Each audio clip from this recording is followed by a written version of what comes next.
All right, I think we're live. Get TikTok going here.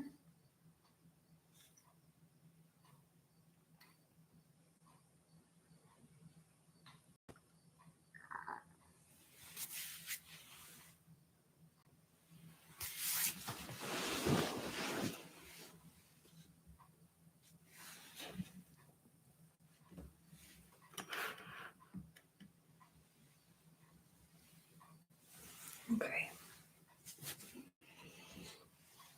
All right, it's a miracle. I think I've got it all set up.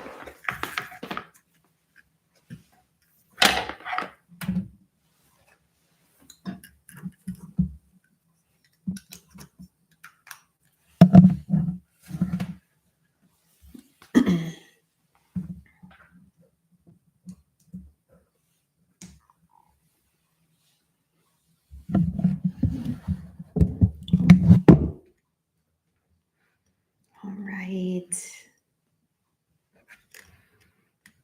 Welcome. Hey, Matt. So funny. TikTok has started not showing me who's here and whether people are here for like the first couple minutes of the live. So I just never know. So welcome, everyone. Sorry, I'm like still adjusting. So you guys, this week, I'm also live on YouTube at the same time, but there's no one on yet. So we'll see if anyone joins us. I used to go live with TikTok and our online community, Self-Healing Immersion, during this time. But tonight is my first time trying to go live with YouTube to allow more people to tune in from Instagram and other places. So I think I have that streamed correctly. Jess and or Matt, if one of or both of you would be willing to also just jump on a computer and just see and sign on to the YouTube to just see like what that, if it's doing anything. If you can get onto it, that would be awesome. And in the meantime, and if not, don't worry about it. It's fine. I can test it later at some other time, and we'll just cross our fingers that. Are you coming in to get your computer? Jess is coming in to get her computer. She's so good. Jess is going to check it for me. It looks like everything is working correctly. It's just there's no one signed on. So thank you for doing that. All right. Okay, good. And Matt, you're getting yours too. So Matt is Wooden Spirit. Matt is our moderator. So welcome in, everyone. I come on every Wednesday. My name is Claire. I'm an intuitive emotional healing guide, and I bring a body of work that I call intuitive emotional healing. And I come spend an hour with you and talk about it. So Matt says everyone on YouTube is emotionally healed, apparently. Wouldn't that be lovely if that's actually the case? I love that. Oh my goodness. So yeah, I bring intuitive emotional healing to you all. This is a framework that I have put together from all of the different folks that I have tuned into over the years, plus my own intuitive sort of knowing. So really, if I give you like a super short little glimpse of how I got to where I am back in well, first of all, I've always been very emotionally connected, very like, I don't know, in tune. I'm a communicator, and I've always been self-reflective. I've always journaled, all those sorts of things. Okay, so you're tuned in, but it doesn't show me that you're on. That's so funny. It says two watching now. Okay, now it's working. Okay, perfect. Good. That's you and Matt. This is really weird. I'm seeing you play. Okay. I know. Okay, thank you. Okay, sorry. We figured it out. It is working. Okay, so I've always been self-reflective. I've always just like had a way of communicating with people. I've always been like fascinated by things like nonviolent communication and Brene Brown's work. I've loved Tony Robbins for forever. Louise Hay, I absolutely love her work. And over the years, I just started collecting little tools. And it wasn't until 2020 really when my life kind of exploded and I found myself kind of winnowing. My friends were falling away, and And I just didn't really have the support that I needed. And so I found myself living by myself, eating all of my feelings. And I started to just put things into practice. I started to meet myself in the mirror. I started to notice my self talk and what I was saying to myself. And I made it my number one priority to be kind to myself always and to notice when I was abandoning myself for other people. And what happened over basically like the last 3.5, 4 years is that I've actually turned into a person who like stays in my shoes more and I'm more joyful than I've ever been and I'm kinder and I am more capable of putting myself in other people's shoes. I'm still a communicator. But this work has really transformed me. I don't have anxiety. I don't have depression anymore. I had both of those things. If you went into my electronic medical records, you would see both of those listed for me. But those don't plague me anymore. And I'm different. I'm with you all. And so what I'm doing is I'm bringing, hey, Matt, thank you for typing into the chat over here on YouTube. So we know that that's working. Awesome. So what I do is I come and I talk to you about this framework and I answer your questions and we talk about things that are happening in our lives. And I share with you tender moments that I've been having. And as you have wonderings and thoughts and things you want to share, you type them into the chat and we just kind of spend time together.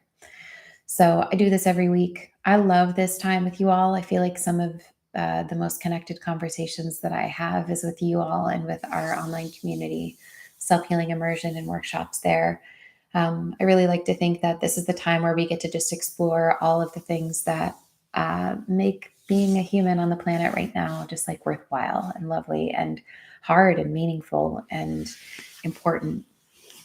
So if you have anything tonight that you would love for us to touch on, familial relationships, anxiety, if there's something coming up for you that just feels sticky, that you find that you're thinking about a lot and you're having a hard time sorting through, if you find that you have a behavior that you would love to change, but you don't know how to approach it or what's underneath it, right? Because we know it's always some emotional thing underneath our behavior that kind of powers it. So if you have anything on YouTube or on TikTok, which I'm live with all of you right now, if anybody has anything they would love for me to talk about, I am very happy to talk because the more that I can speak and have things be applicable to your lives, the more you're going to get out of this time. And that's really what I want. So Matt, my moderator on TikTok, says, do you think we're meant for a life of ease? Why does growth require pain? This is such a good question. Such a loaded question. Maybe not a loaded question, but a layered question. All I can do is come from my lived experience. All I can do is tell you what I find to be true for me. And then you get to run it through your system and see what resonates with you and reflect on your own life. So we'll just start with that. The very first thing, again, the question was, do you think we're meant for a life of ease? Why does growth require pain?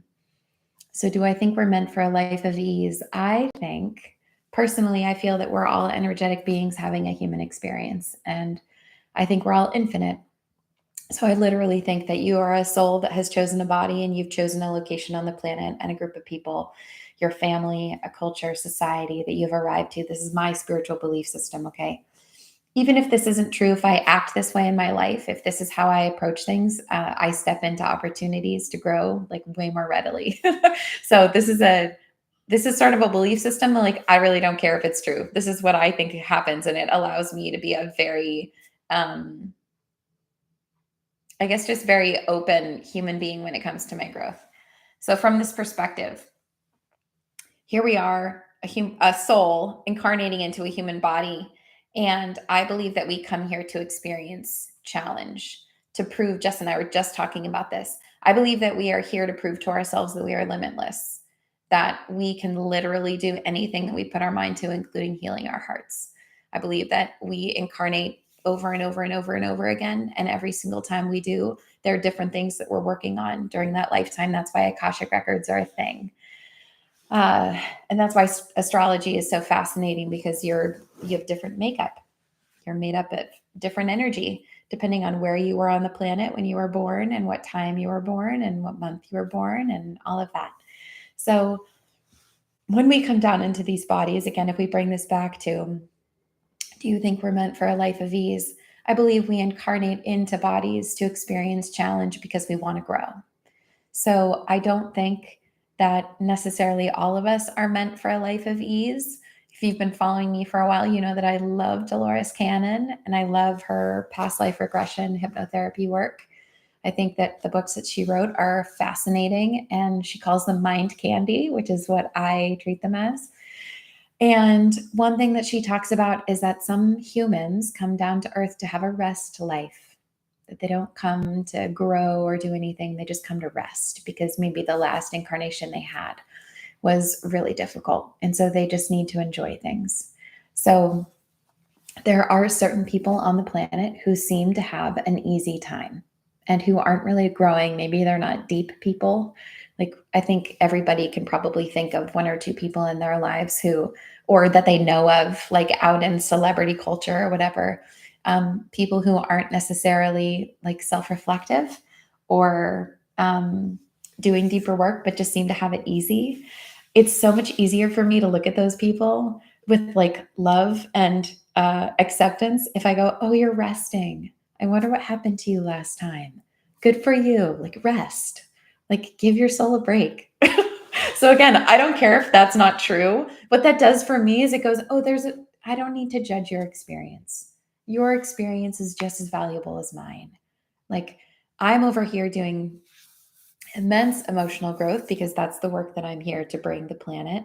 I'm here to help get us all back into our hearts and remember that we are equal human beings, that you deserve a seat at the table, that you are not bad, that there's nothing wrong with you. You just have opportunity after opportunity to grow and create more love and connection and alignment in your life. So do I think we're meant for lives of ease? No. I think we're meant for lives of challenge, but do I believe that we are meant for lives that cause us to step into greater alignment and greater fulfillment and greater meaning all the time? Yes, I do. But does that mean that ease is a part of that all the time? No. It's a balance between challenge and and resting, right? Jess likes to bring in the image of the jellyfish, that before a jellyfish moves through the water, it has to open and contract, and the contracting is what actually moves it forward. And so it's interesting to think about that in our human lives, that the contraction, the squeezing, the challenge moments are the things that help us to move forward, to expand again, and continue to move on in our lives. So I love that visual. So I don't think we're meant for a life of ease. And why does pain require growth? I just answered that question, right? It's like, my personal view is that we go through pain because pain punctuates our awareness. It goes, this really does not feel good right now.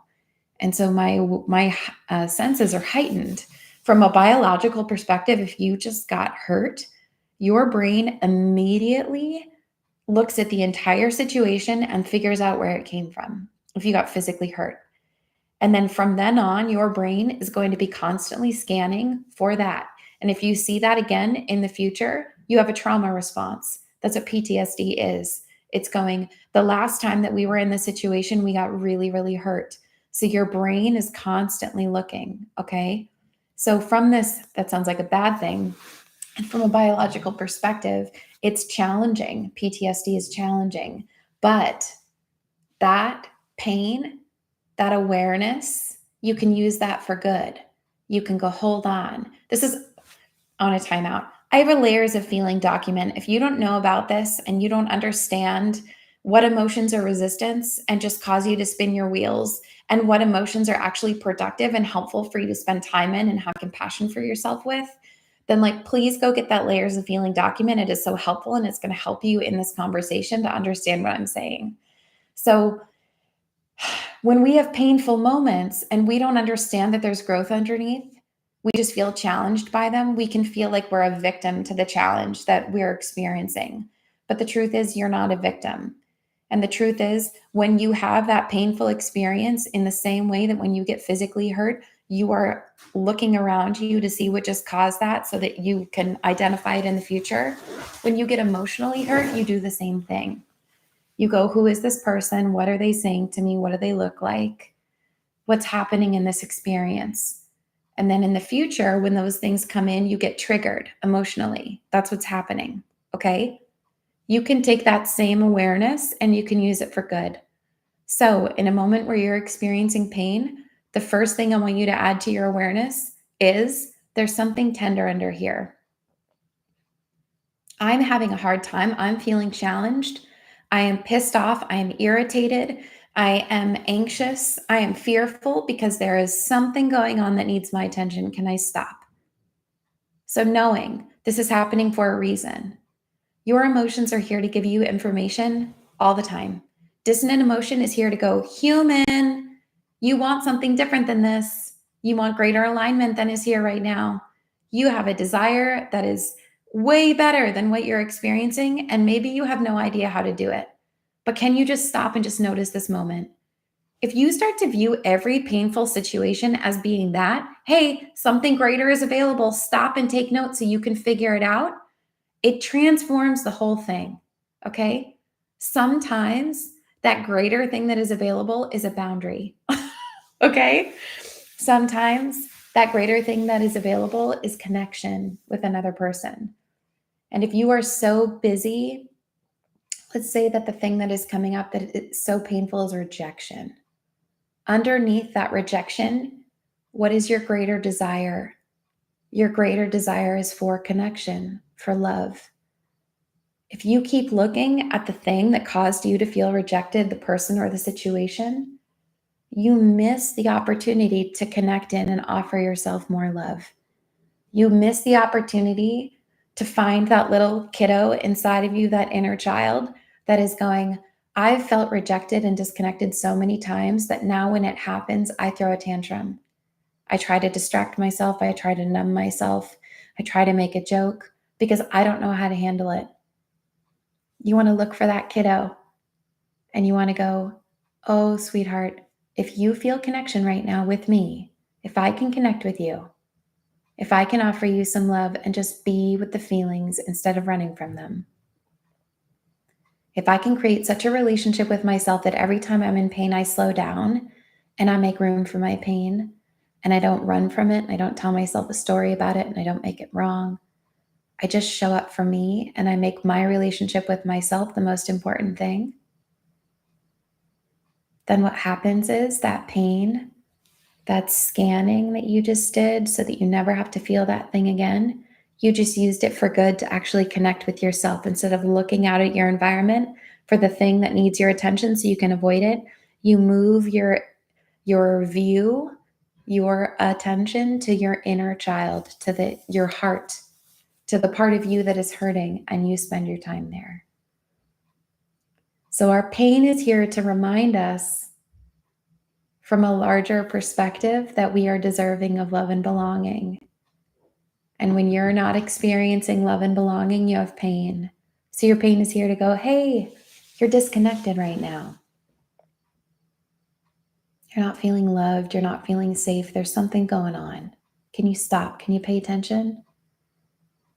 So from this perspective, to go back to Matt's question, why does growth require pain? Because pain is your flag that growth is available.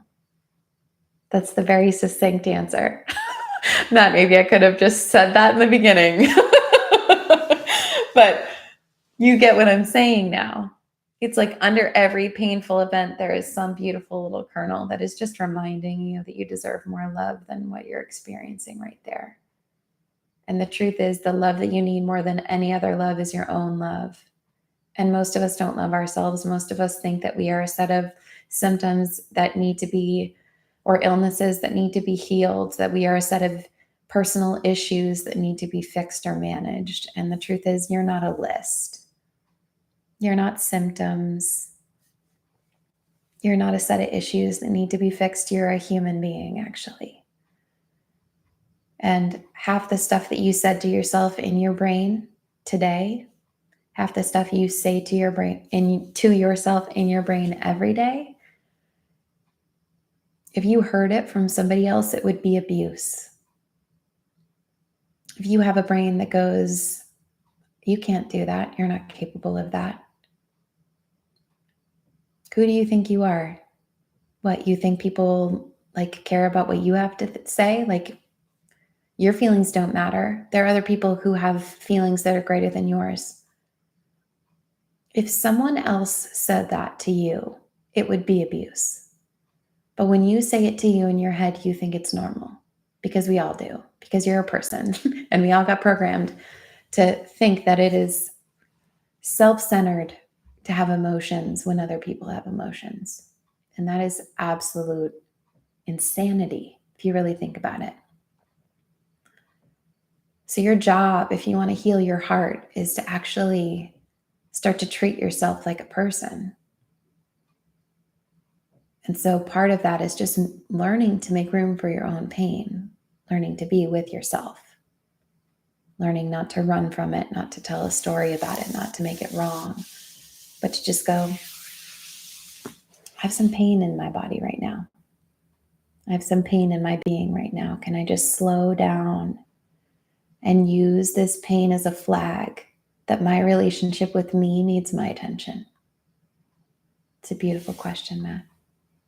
Everybody, I do not keep up with the chat on TikTok in real time because it is like it's way too distracting for me.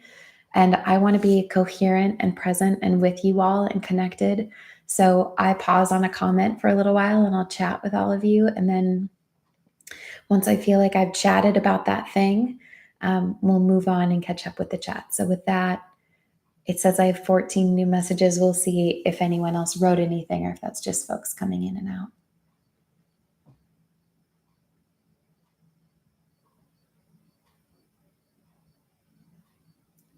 Je m'appelle says, what do you think happens when we die? I think there are lots of options. I think when we die, I'll take this moment to plug Coming Home, which is a YouTube channel. It's these two brothers who interview people with near-death experiences. And Jess and I love them. They're beautiful. I've watched them with my parents as well. And in the near-death experiences, so often the person is like, I didn't know that I had died. Like all of a sudden, there's this surgeon who gets struck by lightning and he doesn't know that he died. And he is like standing at the bottom of this set of stairs outside, like at like a park pavilion kind of situation. And he said that he looked up the stairs and he saw his sister-in-law screaming and like running down the stairs. And he was like, okay, this is strange. Like, I don't know why she's running. And she ran to the bottom of the stairs where he was standing and ran past him. And so he turned to follow her and he tripped over his body. And then he realized he was dead. And it's so funny because in the actual like interview, like movie that they made, he's like, so matter of fact about it. He's like, I thought someone would be there to be like, hey, you died, but like no one was there. Like I didn't know. I thought I would know that I had died, but it was just me, just not in my body. So anyway, I love this question. And I encourage people to play with this this is why I love Dolores Cannon as well and her past life regression hypnotherapy, because it causes you in your human form to contemplate what happens when you leave your human form. You know, they say the only certain things are death and taxes, right? And so it's like, hopefully that won't be the case forever. The taxes part. But the death part, it's like we've all died over and over and over again. We've all had that experience. And we all will have that experience. And so when we refuse to look at it, talk about existential fear and dread. I mean, we really clutch and control our environment when we are afraid of dying.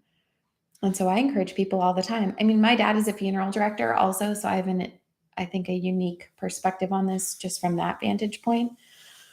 But I encourage people all the time, watch mediums like Matt Frazier and Tyler Henry. Dive into the Coming Home channel on YouTube. Watch Surviving Death on Netflix. dive into Dolores Cannon's past life regression hypnotherapy work. Read some of her books. I think she has 17 at this point. She passed away a couple of years ago. But start looking at that. What do people with near death experiences have to say about that experience? What do people who go through past life regressions and have insane, like documentable, one thing I love about Dolores is she'll interview somebody and take them back to a past life. And if it's in a certain time period and they say anything of significance about that time period or things that they remember, she will go back and she'll corroborate things that they said that they couldn't have known.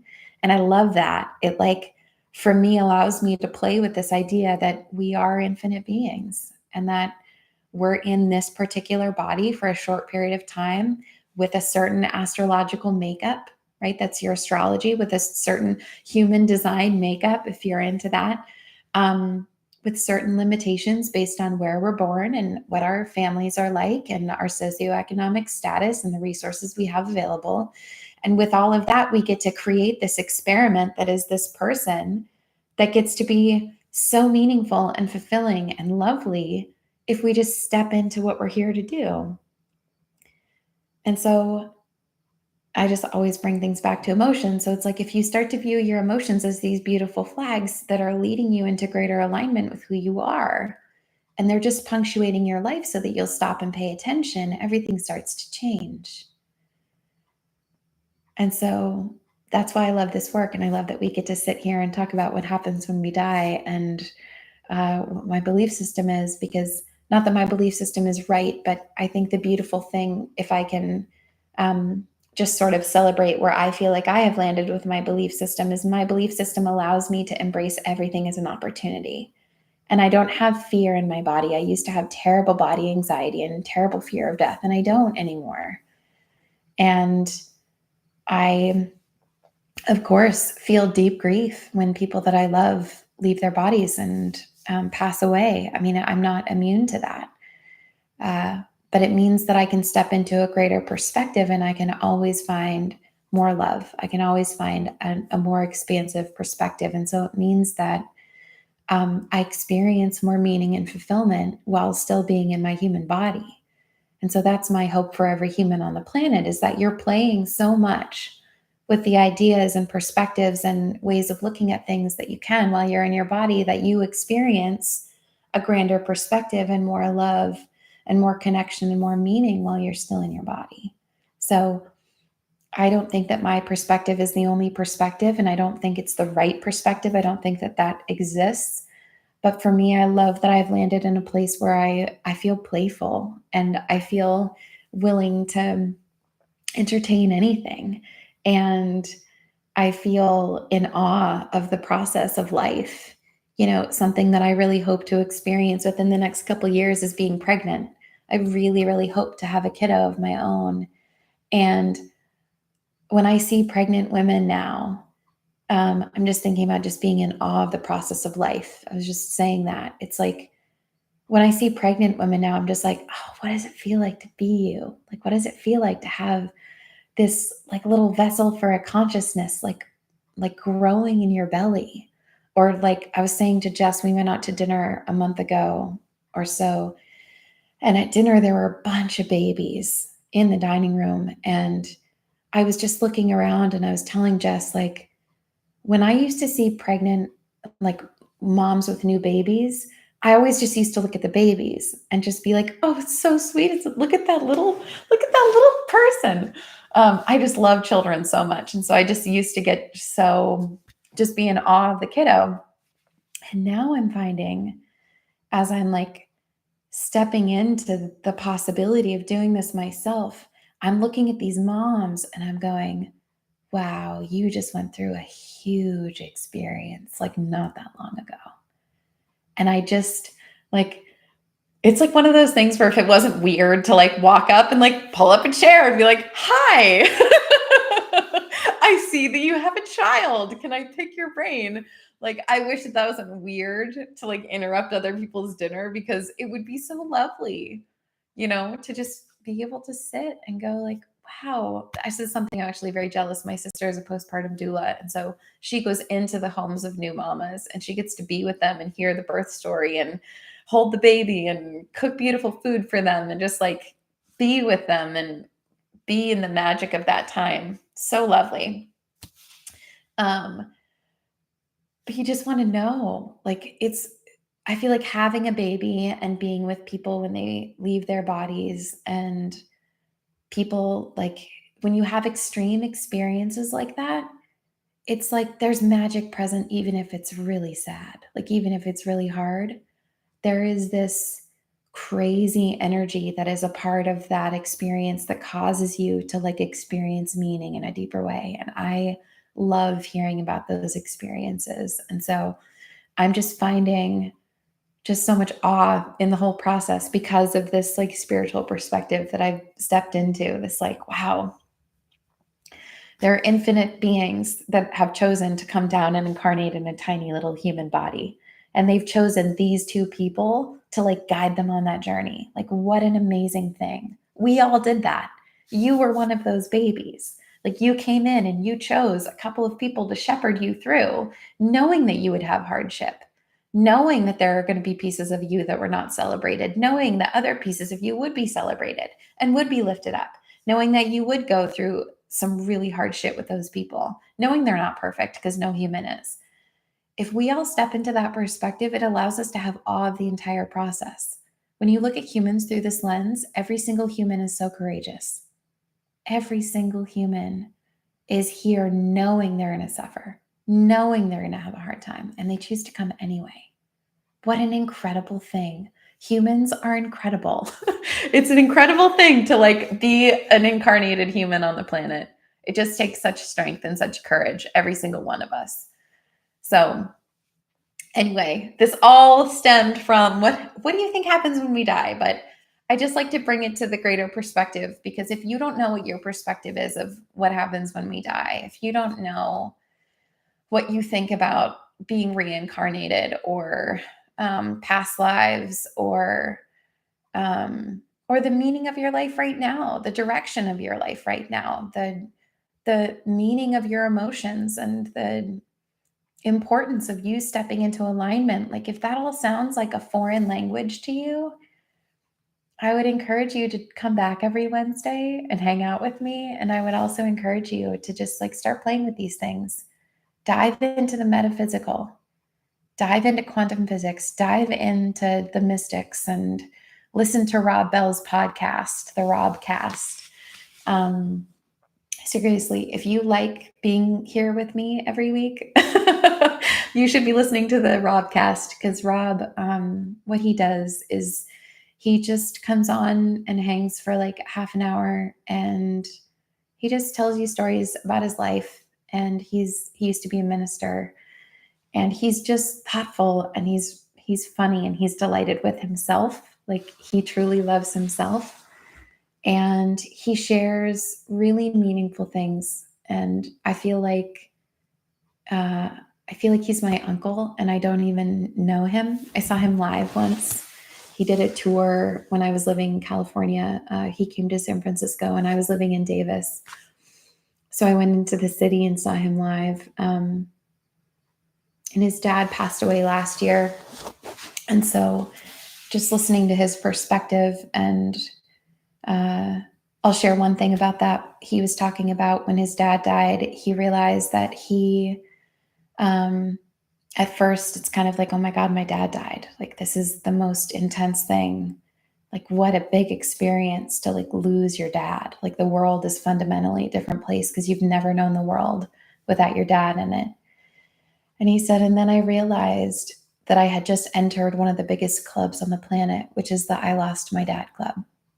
And he said, automatically, I am now deeply connected to every other human who has ever lost their dad. And for me, like, it makes me like a little bit choked up to talk about it, because it's just like, what a beautiful perspective, right? Like, we talk about like embracing things and the opportunities that we have to grow. And you think about in this moment of just like excruciating, like, you can think about like, oh my gosh, when my dad exits the planet, I'm going to miss him so much. I love him so much. And in that moment of just like excruciating vulnerability and like your world falling apart, here is this man who is able in that moment to go, wow, this is a human experience that so many other humans have had. Like, what an honor to now be a part of this group and to be able to understand now what they've walked through. This is what I am saying. These are the perspectives that I would love for every single one of us. Every single excruciating, huge thing that we have ever walked through is just here to crack us open. It's just here to help us absorb more of the beauty that's around us all the time. But if you don't know how to feel your grief, if you don't know how to slow down and be with the pain as it's happening in your body, you don't get cracked open, you will seal yourself off. So that's why this work that I am bringing to you all is so important, because such a huge part of it is how do we just slow our brains down so that when we are feeling deeply, we can actually be with the pain. So in Self-Healing Immersion, which is our online community, and also in workshops, in 4-day programs that we run, and in the course that I'm writing, the online course that I'm writing right now, I teach you how to competently feel things again, so you don't feel like you're drowning and you don't feel like you're coming out of your skin and you don't get the voice that goes, I can't do this. So if you need help with that, stick around. I'm your girl. I am an Olympic crier. I think I've cried 3 times today, just with stuff that I'm going through. But I'll share this just about crying, and then I'll catch up with the chat on TikTok. Yesterday, I was with my nephews, and if you've been following me for a while, you know that their names are Burley and Emmer. Burley's 8 and Emmer's 4.5, and they're my buddies, and I see them 2 days a week. So I was with them all day on Tuesday, and I got to the afternoon, and I just been feeling low energy and just kind of contemplative and not as goofy as I normally am. Not in a bad mood, not upset, but just kind of like middle of the road. And I had brought the remnants of like a bag of avocado oil potato chips with me. So I was like walking around the upstairs. The boys had gone into the basement to start playing Legos or whatever. And I was getting myself a snack. So I opened the potato chips and I walked around the corner. And in my sister's dining room, she has 2 mirrors. And I'm a big mirror work person. And I have really made friends with myself. I can look in the mirror and I feel genuine love and care for myself when I look in my own eyes. And one thing that my program helps you do is to like get to that point. So again, stick with me if you want to get to the point where you love yourself looking in the mirror. And if you're already there, good job. It's a big deal to arrive in that place. But so I looked at myself in the mirror, and all I was going to do was just make eye contact with myself and just smile and remind me that I love me, and that, like, yeah, just have a moment of connection with myself, because sometimes that feels really nice, especially when you're feeling kind of middle of the road. And I looked in my own eyes and I said, Claire, I love you. And I got all teary. I got so tender. And I realized that I was carrying like a lot of pain in my body, and I was feeling really sad. And I wasn't even aware of it. I was like just barely aware of that pain. And at that moment, Emmer came running up the stairs, and he came around the corner and he asked me a question. And my eyes had kind of like resorbed some of the tears, and they're used to me crying. It's like a normal thing. And so I was like, oh, buddy, do you need a snack? Got him a snack. And I was like, here, come downstairs. Let's bring Burley his snack. And I want to tell you guys something. So I got them all set up downstairs with their snacks, and Burley was setting up a chessboard for him and I. And I said, hey guys, was that before or after? Yeah, it was before. I said, you guys, I'm feeling anxious, like anxious energy, like kind of sad, overwhelmed energy in my body. And so I feel like I just need to go cry for like a couple minutes. So I'm going to go cry, and then I'll come back down and we can play chess. Okay. And they were like, okay, they're used to me doing this. I do this all the time. So I walked upstairs. And as I was walking upstairs, as I turned the corner, my sister has like split stairs on every level. They've like, like that. So when I got up to the landing and I turned and the boys couldn't see me anymore, I already was like starting to sob, like starting to cry because I'm such an Olympic crier. And I went up from the basement and then up almost to the second floor. I sat on the stairs and just sobbed for like 2 minutes. That's all I needed. My body was just feeling overwhelmed. I made some noise. I cried. Um, and then I felt better. And then I went back downstairs. And I was like, hey guys, how's it going? They're like, good. Are you ready, Anton? I was like, yeah. And then Emmer was kind of looking at me because he always looks at me like a little bit confused. He's the one that's young, he was like 4.5. And he was like, I was like, is it weird for you, Emmer, still when I cry? And he's like, a little bit. Like, it's a little weird. And I was like, well, here, let's talk about it. I was like, for me, I used to be really, really anxious. And I realized that sometimes when I'm anxious, my body just needs to cry. And if I can let my body cry and just focus on crying, then my body feels better. And then I feel better. And then I don't feel the anxiousness. And same for overwhelm. Like if I'm feeling really overwhelmed and I let my body cry, that feels better. And then I can go back to like playing chess like I am with you guys right now. And they both kind of listen. And Emmer was like, well, my body doesn't cry when it's overwhelmed. I just cry when I'm sad. And I was like, well, you also cry when you're angry, right? And he's like, oh, yeah, I guess I cry when I'm angry. And so I was like, it's the same kind of thing. Like feeling overwhelmed is kind of the same as feeling like angry or feeling really sad. It's just like a lot of whatever you're feeling. Well, you can cry and move that. I don't know how much they absorb, but what they are seeing is that I'm having a hard time and then I go and I cry and I come back and I'm better. And so, and I'm kind and communicative the entire time and I'm not threatened by my own tears. And so even if they aren't understanding exactly what's happening, they're seeing me feel competently and in a way that doesn't scare me. And I'm not getting stuck in a hole, right? I'm like going to feel the feelings and then I'm coming back in a lighter place.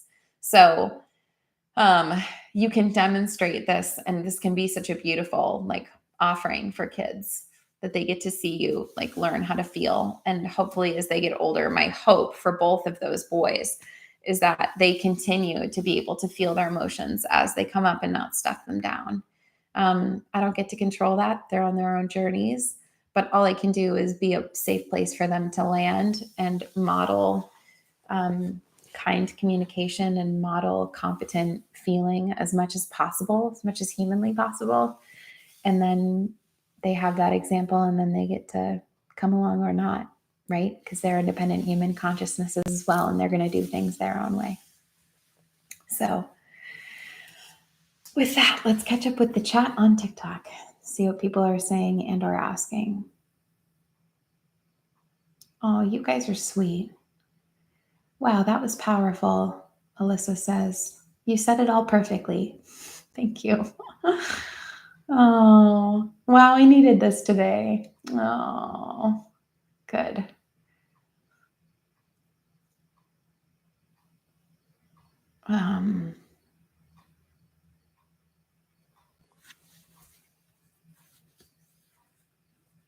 Matt says, this is probably back from our NDE conversation. Matt says, the scariest things are those things we refuse to look at. Looking at them robs them of power. Exactly.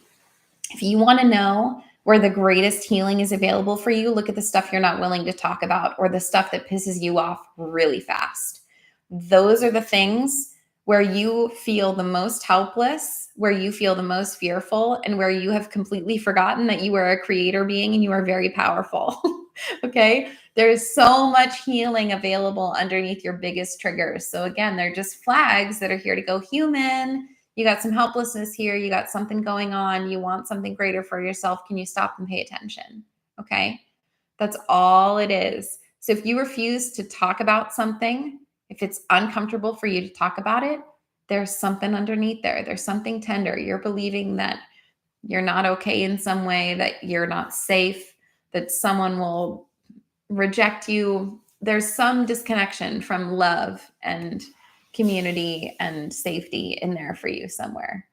I don't talk about community very much. That's not usually one of the three, but the more that I talk to people in this work, I think the more I realize we really are, how do I put this? We are community beings. We are here to be in connection with one another. And so much of the time, we're protecting ourselves from feeling rejection from the community, even if that means we're protecting ourselves. We're going, I'm going to exclude myself before you can exclude me. It's like we're always trying to be in control of our emotional state.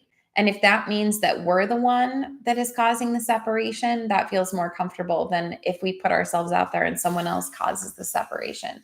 So, you just want to feel loved and connected. And when that doesn't happen, you feel things. And so it's just so important to learn how to notice that in yourself and what your coping mechanisms are to like not have to feel those things. Um, some people make jokes. Some people are just super negative and have a negative opinion about everybody. Some people are just go straight to gratitude and don't allow themselves to look at the darker stuff. Some people are just quietly sad a lot and doubting themselves. We all have different ways of dealing with disconnection. And so I always encourage people like, look at what your go-tos are. Like, how do you numb? How do you numb yourself? How do you skip over your feelings? Because all of us do it. There's nothing wrong with you. You're a human being. You were born at a time on the planet that is pretty intense. So all of us have ways of numbing and skipping over our feelings. Very normal. Don't make it wrong. Just start noticing it. How are you skipping over your feelings? It's okay. Are you logical? Do you go straight to solving the problem because that feels productive and it doesn't feel productive to feel feelings? That's another one. Solving things for people. Or like telling stories, bringing it back to you. Some of us have a really hard time actually listening to other people and being with them in their feelings because we don't have the ability to stop and be with ourselves and our feelings. And so it's really uncomfortable when other people feel things. Again, none of this is wrong. All of us have patterns that we've learned to like handle being an emotional being and to try not to feel as much. But my hope is that all of us can feel comfortable being feeling beings again and actually be in our hearts more because it means you experience more connection with other people. I always like to say to people, like, think about some of the most meaningful moments of your life. Like, if you've gotten married, if you've had children, if your children have gotten married, if you got accepted into the school of your dreams, if you got to travel somewhere that's been on your bucket list, if you got a promotion at a job that meant a lot to you, if you created a company, if you accomplished some huge goal that you'd set out for yourself. All of those big things, they mean something to us because you feel something deeply. That's why things like stay with us. Every moment in your life that you remember and that deeply impacted you because you felt deeply. And so the truth is, when we have shut ourselves down and when we distract ourselves and numb ourselves and skip over things because we don't want to feel them, we miss more of those moments where deep meaning is available and we remember. I talk about this all the time with my dad because he is such an important person to me. And I love standing with him and watching him talk to other people. I just, I take him in such a different way. I absorb so much more from our one-on-one conversations when we're out on the porch at his house um, than I ever did before. Well, I say his house at the facility that my parents live in. My parents live in an independent living facility that has this beautiful timber frame porch that looks over the mountains. And sometimes when I go on like a Sunday morning, Dad and I'll sit out on the porch, just the two of us, and drink coffee and chat. And I I've always loved talking to my dad, and I've always loved one-on-one time with him. Even if we don't talk, I just love being with him. He's just one of my favorite people on the planet. He's one of my most like frictionless relationships. And as I have really stepped more into my heart and healed a lot of my wounding. I'm not a healed person, but as I continue to do my healing and my heart is open more of the time, I just find that I'm taking him in more. And I speak about this often. So if you've been with me for a while and you've heard this all before, but I just feel like I find more and more endearing things about him, and I appreciate his heart and the way that he offers kind words and encouragement to other people. And I love that it doesn't matter who my dad talks to. Like I can remember seeing him at funerals, and as a funeral director in a small town in the middle of Vermont, you got people of all kinds coming in the door. And so it doesn't matter if you're a mechanic or if you are a farmer or maple sugar or you're like a senator or a musician or a teacher or a stay-at-home parent. Like it really doesn't matter what you do. If you're coming in and my dad's in that role where you've walked into his funeral home and he's welcoming you into this like really tender moment in your life where you've lost someone you love, my dad knows exactly what to say to you. He'll be able to find something to relate to you on about your life and just have a moment of connection and just make you feel comfortable. He's so good at that. And I love over and over and over again, as I see him with people out in public, he just does that so beautifully. And I absorb so much. Like my heart is like swells talking about my dad because I just love who he is as a person. And I wish that I lived closer to him. But I just absorb, I'm sharing this because I absorb so much from our relationship. I get to go spend the weekend with them this weekend. My dad's birthday is on Friday. So on Friday morning, I'm going to pick him up two of his favorite donuts from our donut place in town. And I'm driving to Vermont to spend time with him till Monday. So I'm really looking forward to having that time with him. But I just share this because they're deeply meaningful moments for me. Really, really little mundane, small moments that probably would have passed me by before. They're not mundane and they're not small. They mean so much to me because he means so much to me. And I've just done so much healing around protecting myself from my parents. Because I think we all do that. As you get older, you see that your parents are people and it's not bad and they didn't do anything wrong, but there were moments in every single family where you as a kid just didn't get your needs met because maybe there were other kids or maybe your parents had an empty tank that day. And they were just doing their best to just get food on the table and help everybody survive until bedtime and go to sleep and do it again the next day. My parents worked so hard and they gave us every single thing that they had, and they're people. And so there were moments for me that I was holding on to that felt painful around my dad and my mom and my sisters and my brother and my grandparents, everyone, right? But as I've really sat with those moments that I remember that are painful, and I've showed up for the parts of myself that have believed that I wasn't important because of those moments, I've melted those pieces. It's like I don't hold those against any of them. It's like I can see everybody was doing their very best and loved me deeply and gave me everything they had. And so any of the resentment stuff, any of the ways that I was protecting myself from connecting with my parents or making them wrong or just not being willing to show up fully, as I've really melted those parts of me, I'm able to just be with them and just love being with them and not have expectations and not have, I don't need anything from them. I just want to spend time with them. And that is such a lovely thing. So my relationships have just changed so much. So all this is to say, let's bring it back and put it in a small little package. As you get more in your heart is more open for other people. And you will experience more meaning and connection. You will feel like you can lean in places where you just couldn't before. You'll feel braver to be yourself in things that you used to feel really vulnerable doing. it's just going to change for you. But it starts with you really being with yourself. And if I was to put that in a way that feels practical and tangible, it's, can I notice when I have emotional pain in my body? Can I notice when I'm feeling irritated, when I'm agitated, when I'm feeling anxious, when I'm feeling depressed? Can I notice when I'm having a really hard time? Can I notice when I'm feeling overwhelmed? And can I look for that little tender part of me that just needs a hug? That's as simple as I can put this. You have, man or woman, masculine, feminine, however you are, you have a part of you that is tender. We are all a balance of energy.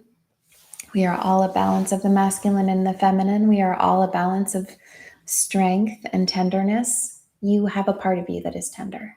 That's why we love each other. That's why romantic love is something that humans love. It's nice to feel like you can be tender with another person.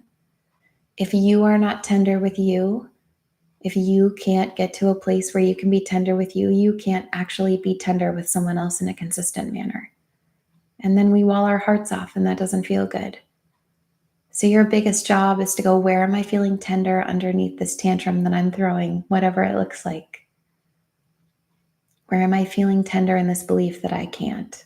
Where is there a part of me that just needs to have someone put their hands on my shoulders and go, hey, honey, I love you. And it's okay. And I'm going to sit with you for as long as you need. And it's valid.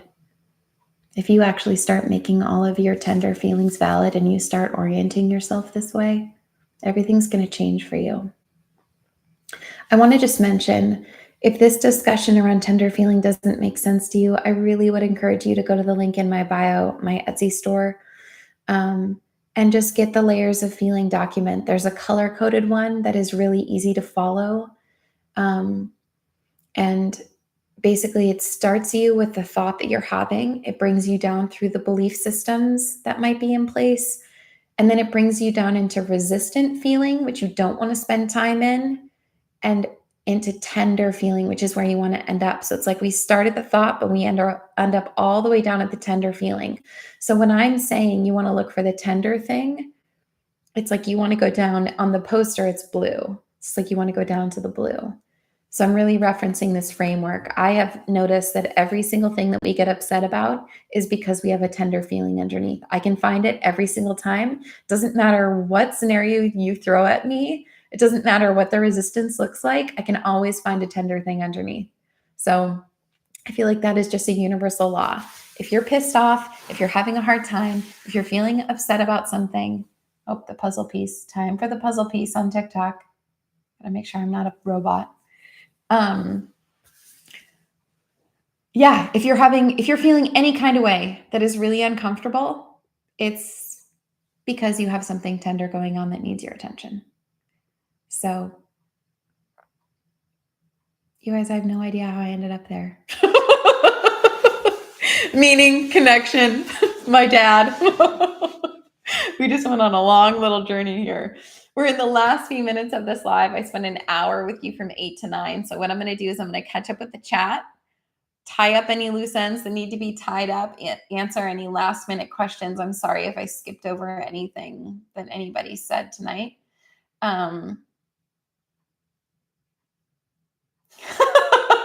Matt says, Burley, Anton is doing that thing again. He's saying that Emma is saying that. That's funny. Yeah, exactly. I think your nephews will understand that showing emotion isn't weakness, if nothing else. Thank you, Matt. Thanks for saying that. Oh, and Matt quoted me, there's so much healing available under your biggest triggers. Claire. Matt, I love how much you comment and participate, even though you're the moderator. I seriously love it. Thank you so much. Being in community is a part of feeling safe and protected so you can heal, I think. Exactly. Community is this beautiful thing that reminds us that we're not alone, and it's a beautiful starting place. And the way that I view healing is that we come together in moments of community with other people where we experience connection and we're reminded to connect with ourselves. And we have an experience, yoga, meditation, a sweat lodge, some sort of like meditative walk, you name it, even going to church, whatever community thing. You go in and you all have an experience together that punctuates your day, punctuates your life, and you arrive to yourself during that time. Healing can happen during beautiful community like functions and spiritual practices. But then when we leave the community and we go back on our own, that's where I feel like this work comes in. It's when it's you with you. There's all of this healing that is available. And so I feel like my role with humanity is to go, keep going to the community things. They're beautiful. There is a place for every healing modality that is out there.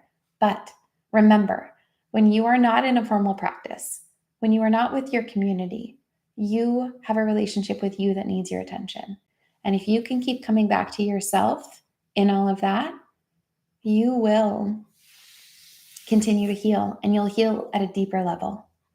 So community is so important, but so is being able to heal on your own and notice your own triggers in your own internal world, because you're the only one who can.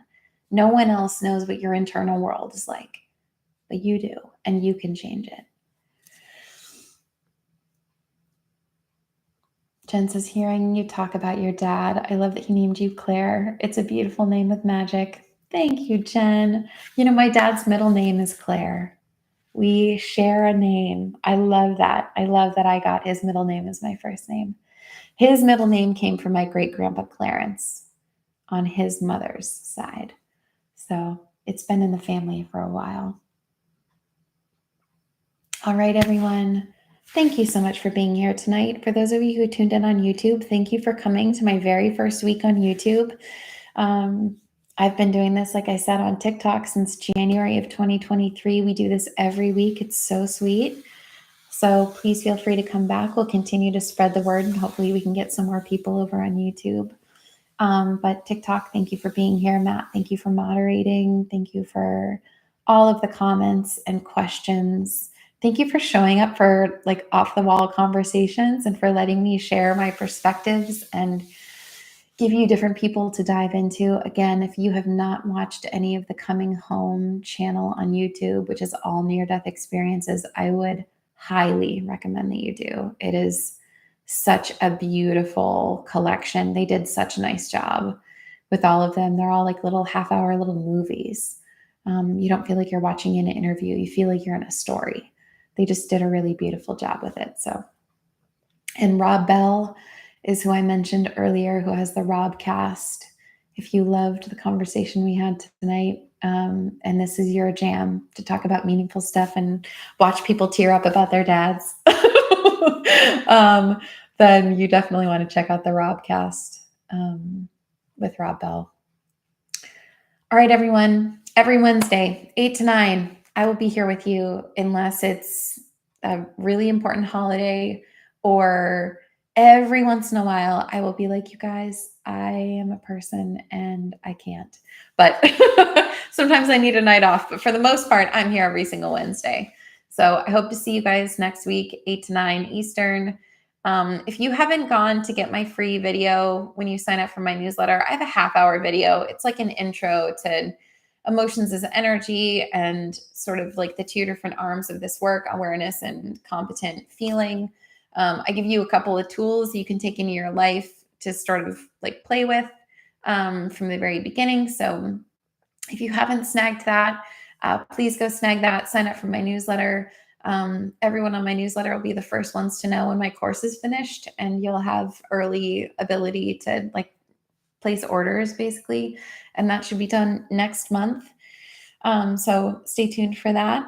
Again, there's a link in my bio for that. And if you're on YouTube and you want to sign up and get that video, just go to healingyourhuman.com, which is my website, and just sign up there. There's a pop-up that'll come up and ask for your info. So thank you everyone for being here. Have really sweet evenings, and I hope to see you all next week.